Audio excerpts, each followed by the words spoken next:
Siyempre, ang aking ever faithful partner na si Mami Chit. Magandang tanghali, Mami Chit.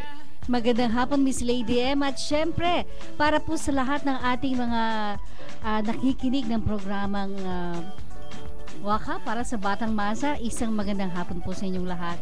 At ito'y karugtong ng programang Batang Radyo, Batang May K. At katulad palagi ng araw ng Sabado, ito'y isang tinuturing naming special na araw para lalo na sa ating mga magulang at sa ating mga batang nakikinig sa programang ito. So, ang Waka nga po ay isang anti-crime child assistance program, no, na kung saan ay patuloy tayong tumutulong hindi lamang sa mga batang na nagiging biktima, no, ng child abuse, kundi po nagbibigay din tayo ng mga tip, pangaral para sa ating mga counseling, no, para sa ating mga magulang at syempre pa sa ating mga kabataan kung kanino sila tatakbo. Tama ba, Miss Lady M? Yes, Mami Chit.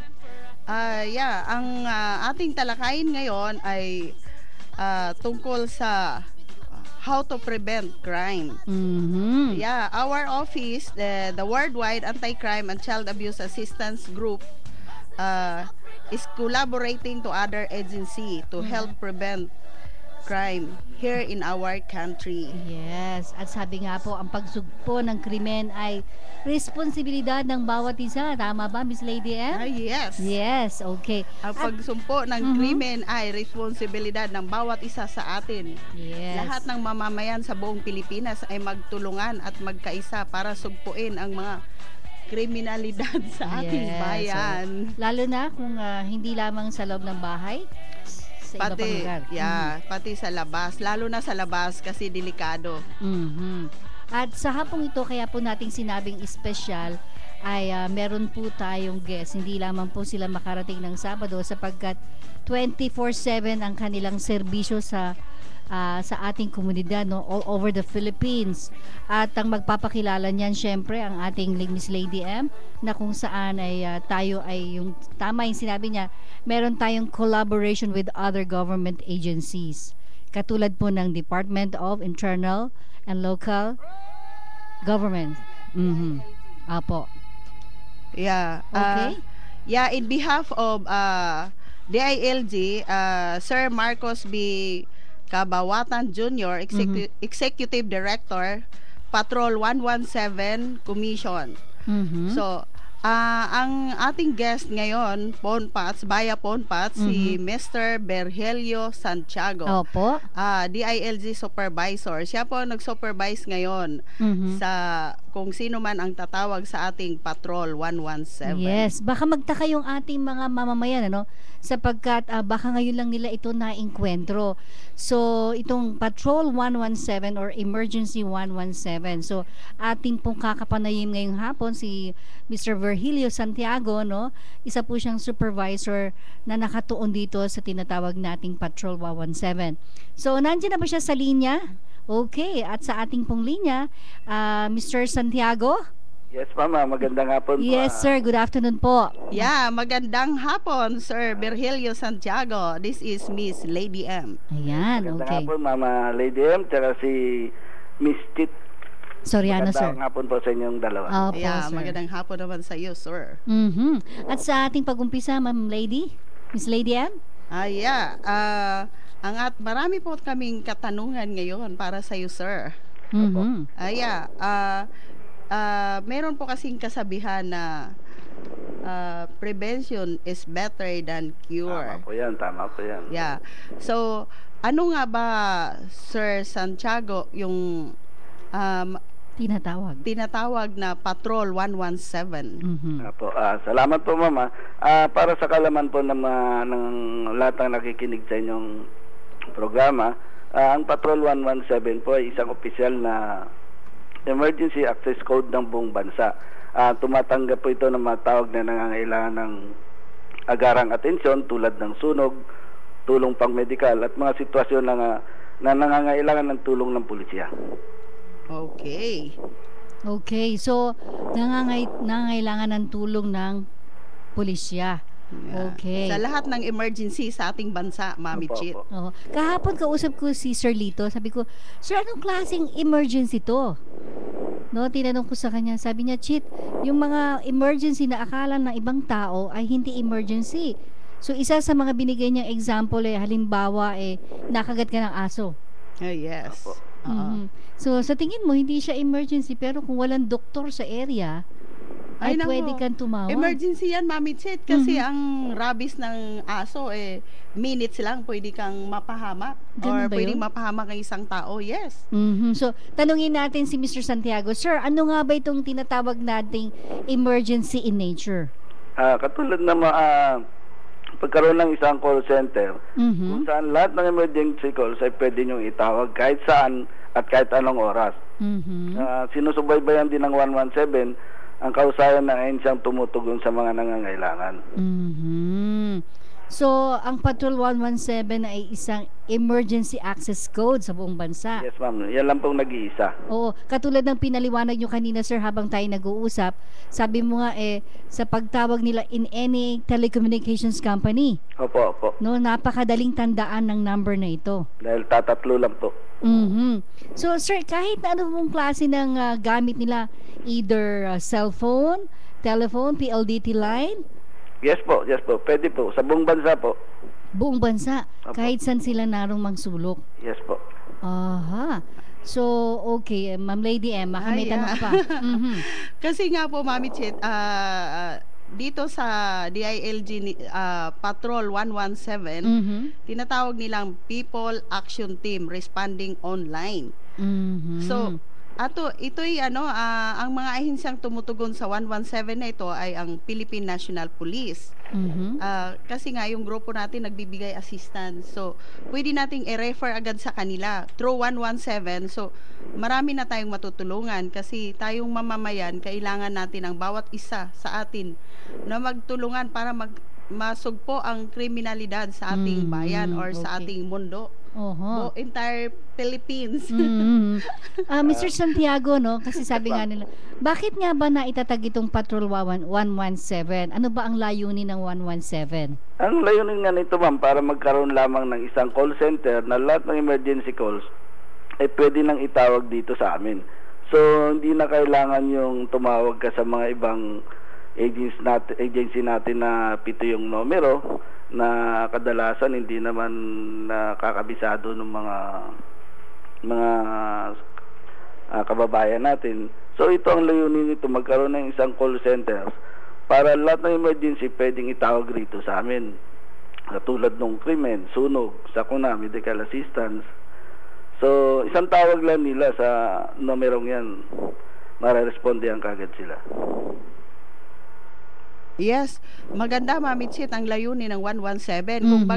Kung sa Amerika, mayroon silang Rescue 111. Rescue 911. 911. Oh. Sa atin naman sa Philippines ay Rescue 117. Ang alam ko kasi Through the tinatawagan ILG. palagi ng mga tao yung yung 911, 1111, di ba?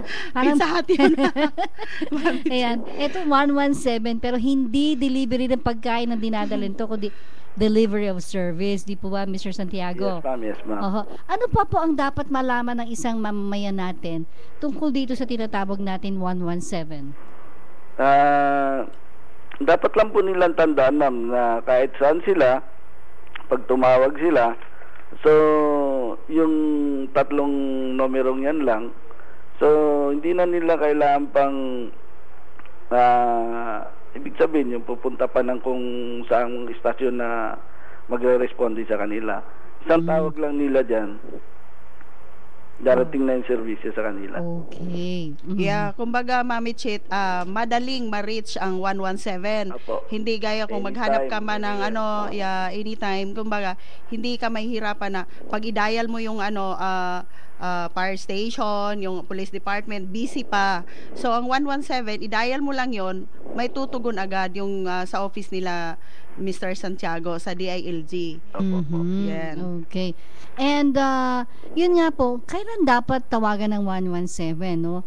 So, gusto nating ipaliwanag ito ng todo sa ating mga nakikinig ngayong hapon kasi baka meron pa silang agam-agam o medyo takot silang magtanong kasi ano ba itatawag ko sa 117? So anything goes. Ganun po ba 'yun, Mr. Opo. Ang Santiago? gawin lang nila, pag tumawag sila ng 117, Anong pagtanggap sitwasyon ng bale? operator, so sasabihin lang nila kung ano yung emergency nila, kung saan yung lugar, yung complete address na kailangan silang puntahan, at darating na yung tulong na kailangan nila. Basta bibigay lang po nila yung kompletong address at anong servisyong kailangan nila na emergency, yung pang darating sa kanila. So, ang ibig sabihin nito, Mr. Santiago, yung mga sitwasyon na babagay, nagbibigay peligro sa kanilang buhay, katulad ng krimen, Opo. tama, sunog, sakuna, Lahat ng ambulance, crime. assistance, pwede po. medical assistance, Medical at the same- assistance, opo. Okay, public safety concerns at iba pang klase ng emergency. Public service po ang 117. Ayun, okay. So, Ma'am Lady M, meron ka pang katanungan? Mami Chit, based dito sa sa kanilang brochure na nakukuha natin sa office nila, napakaganda ng serbisyo ng 117, Mami Chit. Can you imagine? Tawag mo, tulong mo. Okay. So, Yes. Kasi ang caller na magre-report ng emergency sa 117, tatanggapin ng isang 117 operator ang tawag, pagkatapos ay i-relay ng mga operator sa emergency ng ahensya sa sapat na may kakayahan tumugon at rumisponde sa sitwasyon. So, tama yung sinabi ni Mr. Santiago, ibibigay lamang ng caller yung tamang address, yung exact location kung saan nangyayari yung krimen. Kasi sila na yung magre-refer sa mga tamang ahensya. Gaya nung ginagawa natin sa ating sa ating opisina, WACA. Kasi ang WACA nga, as I have said a while ago, when I talked to Mr. Santiago by phone, WACA, the acronym of Worldwide Anti-Crime and Child Abuse Assistance Group, nag-a-assist din ito sa mga crime at mga child abuse na nangyayari dito sa Philippines. So, ang ahensya naman ng 117 through the ILG, nire-refer din nila agad sa mga ahensyang tumutugon dito sa 117, like yung Philippine National Police, Bureau of Fire Protection, Bureau of Jail Management and Penology, Department of National Defense, Department of Transportation and Communication, NTC and Coast Guard, Department of Environment and Natural Resources, Department of Public Work and Highways, Metro Manila Development Authority, Emergency Assistance Response Network, at saka sa Department of Health, sa mga government hospitals. Pati na rin sa Philippine National Red Cross at saka sa mga local government units ng mga barangay or mga barangay tanod. Tama ba, Sir Santiago? Yes, ma'am. Ibig sabihin may pagkakahalintulad Sa yung 911. serbisyo ng WACA at ng Emergency 117. Yes, Mami Chit. Kaya kailangan, kumbaga, kung halimbawa may lumalapit sa WACA, idudulog din natin agad sa 117. Yes, pwede po, ma'am. Pwede po, diretso. Yes, diretso. Kasi mas kung nakakatulong yung WACA, the more na makakatulong yung 117 kasi ito ay malaking ahensya na Ready tumulong. Yeah, handang tumulong kahit anumang oras na pinagkakatiwalaan ng ating gobyerno. Kaya nga sila na-assign. Katulad din po ng sinabi niyo kanina, ma'am.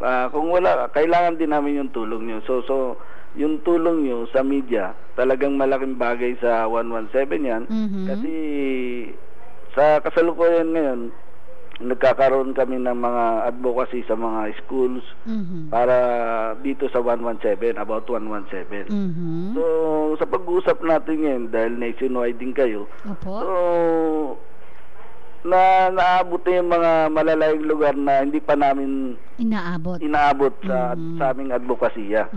So, pag tumawag sa inyo 117, hindi na kailangan ng local points, di ba? Yung mga local 063 o limbawa. Hanggang doon na lang po. Pagkatawag nila, kami na pong bahala. Diretso na kaagad. Kami na pong bahala. Okay. Yeah, action agad. Action agad, Mami Chit. Yun ang nakaganda sa 117. Yes. Mr. Santiago, pakipaliwanag nga pong itong tungkol sa tinatawag nating tawag mo, tulong mo.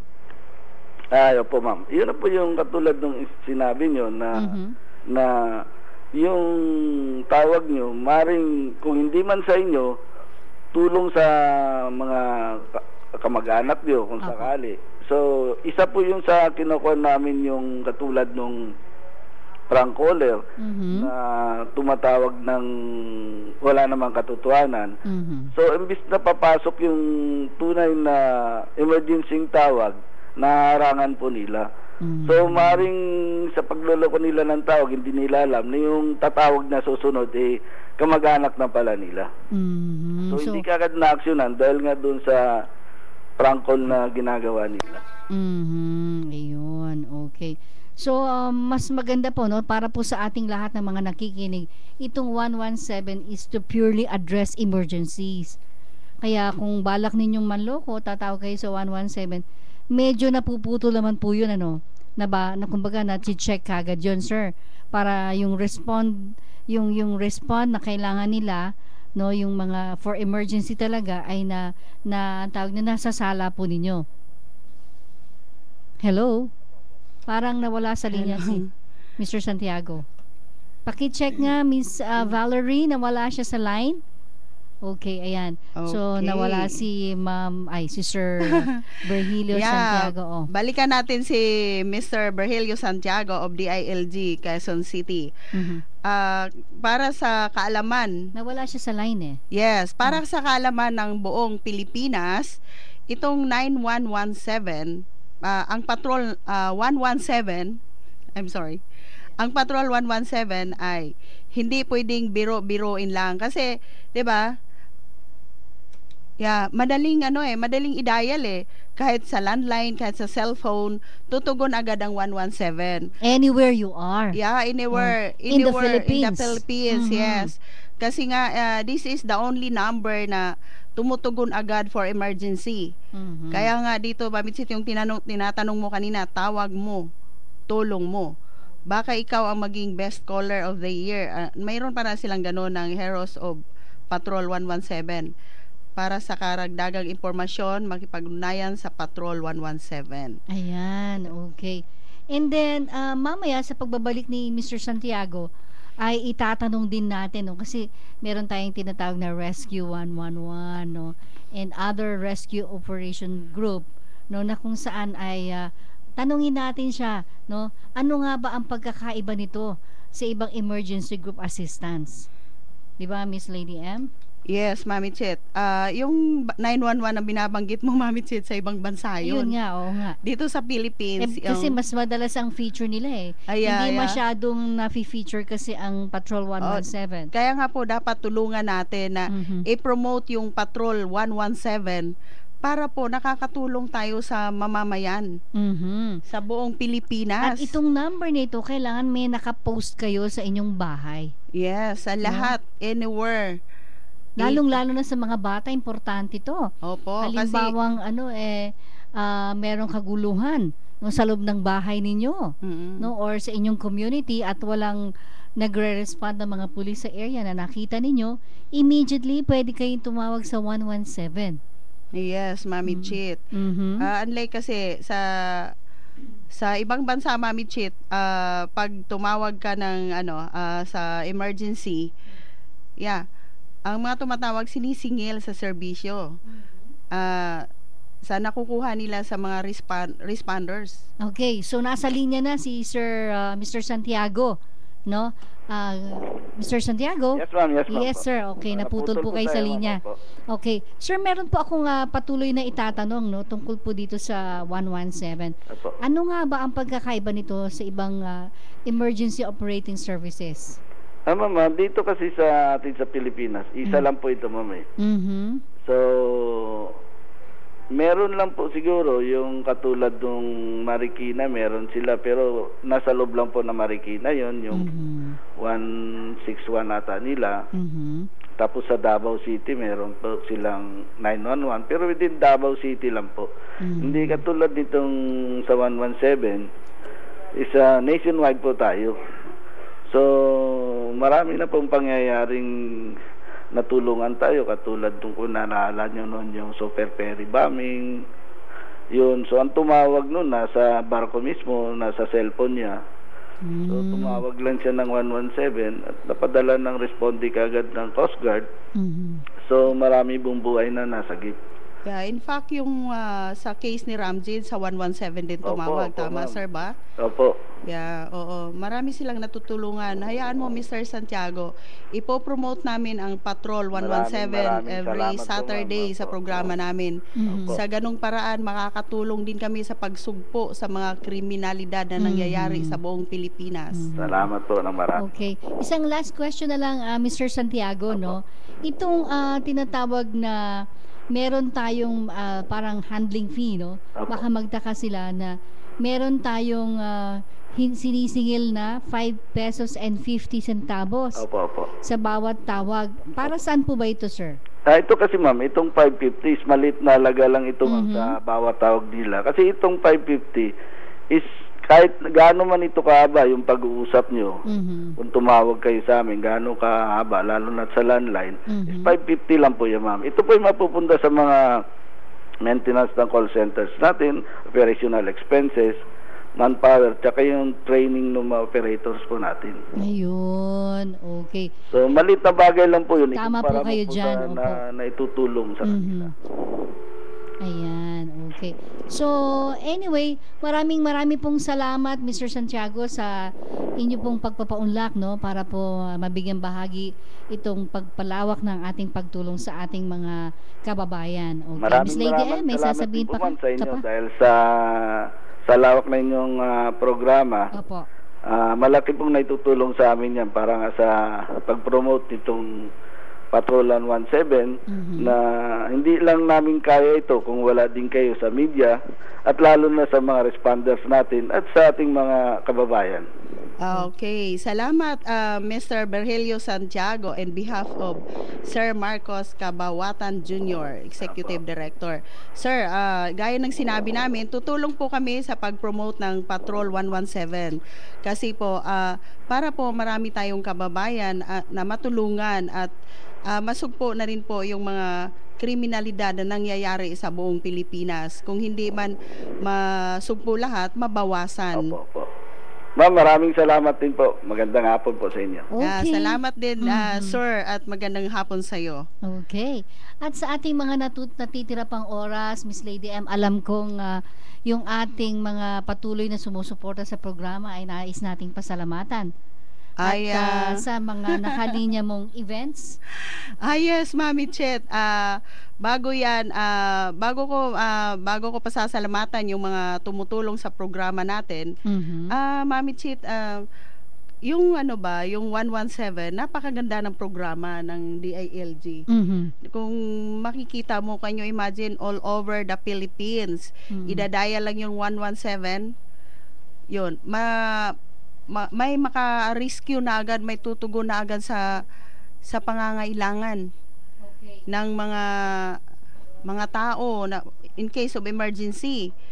At saka dahil sa mga nangyayari na krimen dito sa ating Pilipinas. Okay. Yeah. Meron tayong na-receive na nasa line 1 na caller. Okay. Oo, siya ay taga Taytay Rizal. Yeah, may caller sa Taytay Rizal. Babati sa Waka program, si Anthony Almohela. Okay. Mami, magandang hapon. Mami Chi. Yes, good afternoon. Ang iyong anak. Hi, Anthony, kamusta na? Mami Chi, may kababayan kayo. Si Miss Lady M, ang ating head anchor. Oo. Mami Chit, ang kababayan niya sa Pangasinan, si Miss Andy La Cruz. Mami Andy La Cruz. Okay. Ang apelyido niya sa pagkadalaga ay Di Venecia. Andy Venecia de la Cruz. Hello sa inyo lahat dyan. Yes, okay. Nasa siya ngayon, Frisco, Quezon City. Okay. Kaya lang, tapos ang kanyang mga kamag-anak nasa Pangasinan. Okay. Labupan. Anong maitutulong natin sa kanya? Siguro naman dati rin siyang media kagaya mo rin. Saka ang iyong kababayan na si Miss Racy Amado. Ganyan sa ba? DCIQ. Okay. Si Racy Amado. Kababayan mo rin yan, si Racy Amado. Okay. Thank you, Sir Anthony. May tatanong sana ako. Ano itatanong mo? Kasi nabanggit niyo yung wakan, yung child abuse na. Alam mo sa ating mga nung panahon kasi natin, 'di ba? Usong-uso yung paluan. Kasi yung mga nanay konting bagay lang nakahawak na agad ng sinturon. Okay. Hindi lang sinturon ate yung hindi lang yung sinturon po Mami Chit. Siguro kayo namamalo rin kayo nung mga anak niyo nung maliliit pa. Yeah, parang part ng disiplina ng magulang 'yon, pero pag nasobrahan, child abuse na 'yon. Kasi bakit ngayon minsan tinanggalan na sila ng kapangyarihan na paluin yung bata? Bakit ganon? Hindi naman tinatanggalan ng magulang kung paano disiplinahin ang kanilang mga anak. Oo. Ngunit hindi lang susobrahan kasi ang bata may mga karapatan silang dapat sundin. Kasi pag marami siguro naman naririnig mo, marami ng mga batang inaabuso rin ng magulang. Sa sobra nilang higpit, nasobrahan ng pagpalo. So hindi maganda 'yon. Marami nang nagkaroon ng phobia ang mga bata. Sa akin naman po, Ate Lady, hindi naman baling paluin mo yung anak mo. Dapat, after mo siyang paluin, ipaliwanag mo kung ba't mo ginawa. Yes, tama kasi yun. Una, habang lumalaki yung bata at nagkaisip, sasabihin sa'yo, hindi ko nakilala yan, hindi ko magulang yan. Parang ang nangyayari. Yeah. Parang mali, ano? Pero alam mo, Anthony, napaka-ikli ng ating programa. Kung marami pa tayong other informations na gusto mo malaman, you can call the office of Waka. Yeah. Anong number po? 438-7594. 438-7594. Mami Chit, pwede po bang bumati? Yes, sure. Okay. Binabati ko yung nakasagot sa akin salamat din. Ang iyong kababayan na si Nova Season ay taga Dagupan, Pangasinan din yan. Tapos si Mami Ann de la Cruz ng Frisco, Quezon City. Hi to all. Hi, good afternoon sa inyong lahat dyan na nakikinig ngayon. Kasi si Mami Ann ay dati rin siyang media sa MBN.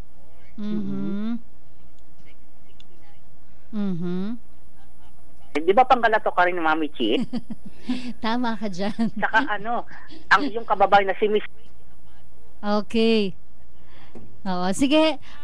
Sir Anthony, siguro mag-iwan ka ng number mo ha kay Miss Valerie para matawagan ka namin, okay? Opo. Okay. Pwede kong i-air ko na lang. Okay. 296 Okay. 3359. 296 3359. 296-3359. Okay, salamat Anthony. Sa office. Yes, sir. Okay. Okay, salamat sa iyong pagtawag, Anthony Almohela of Taytay, Rizal. Ayan. Okay. Ayan, Mami Chit, ipagpatuloy na natin ang ating natitirang oras. Sige. Pero Mami Chit, before we end our program at saka pasalamatan yung lahat na tumutulong sa ating programa, dapat Mami Chit para lalong masugpo ang mga krimen na nangyayari sa ating paligid. Yung crime at saka child abuse. Kasi nga ang ating office ay anti-crime and child abuse. So we need to have a new tactic and innovative plans to prevent crime and child abuse. At sa mga tactics na yun para sa ating, ibibigay sa ating mga nakikinig sa susunod. Sa ating mga events na darating. Yes, magkakaroon po tayo ng mga trainings para po sa ating mga magulang at ito ibabahagi natin sa iba't ibang eskwelahan. Yes, okay. Mami Chit, bago ako pasalamatan ko lang muna yung nais kong batiin ang the Royal Steakhouse of Clark, Pampanga, owned by Dave Ramos and Partners. At saka birthday po ngayon ng isang staff ng Waka, si Lopi Mendez. At saka bukas birthday po ng aking amahang hari, si Marcelo Digman. At syempre kapatid ko, Mami Chit, dalawa sila mag-birthday bukas, January 15, 2012. Happy birthday! 15 Happy birthday! At syempre, nais nating bati ng ating kasamahan sa marketing, si Miss Rose Gastillo, na isang belated happy birthday. She's celebrating her 18th birthday. Times 3. Napatingin sila. Times 2 lang. Ayan. At saka, Mami Chit, nais kong pasalamatan lahat ng sponsors na walang sawang sumusubaybay sa ating programa at tumutulong para magbigay ng sponsorship. Magbigay ng sponsorship sa ating programa. Gusto ko silang basahin isa-isa pero mukhang naubusan na tayo ng time. Okay. Gaya ni Dr. Beatrice Rapi, Dr. Judith Eusebio, At saka mabilis. Si Priscilla Ramos, Mr. Miguel Herrera, Engineer Meliodes Sibal, Mr. Rodrigo Quid Jr., Engineer Gilbert Palacol, Miss Florena Don Santos, Miss Bilisa Cañeja, Luther Taborda, Miss Analisa Villasoto, and EM Salamia Actuarial Services. Okay. And yan, ang dami. Ayun, tapos yes, oo, maraming salamat po sa gusto ko rin pong pasalamatan ang Kemerald. At saka meron tayong upcoming events, Mami Chits, Kemerald and Waka Foundation this coming January 20 sa Bonifacio Global City sa Cebu Tower Condominium poolside. So you are all invited. Ang dami noon, Mami Chit, no? And so, tayo'y magpapaalam na sapagkat mabilis tumakbo ang oras sa mga sandaling ito at ang ating oras ay 30 minutes lamang. Kaya muli po, next Saturday, abangan po ninyo ang Waka para sa Batang Masa. Nice ko. Bago po ako magpapaalam, gusto ko munang ipabatid sa Iligan City sa January 30. Nandyan kami maghatid ng mga books for elementary and high school, 10,000 pieces of books, Mami Chit, at saka yung mga assorted school materials. At saka mag-feeding din kami sa Iligan City sa victim ng Typhoon Sindong. Ayan. So, magpapaalam na po ako. Ito po si Miss Lady M.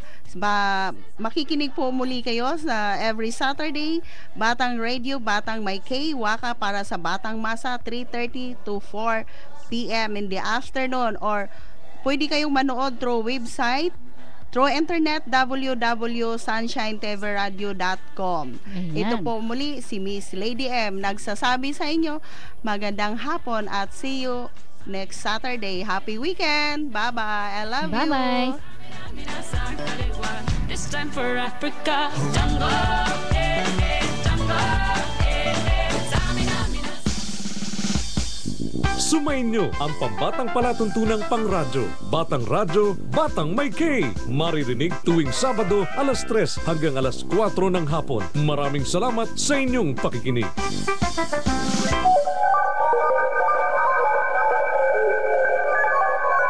Swanasug Media Corporation, a member of the KBP.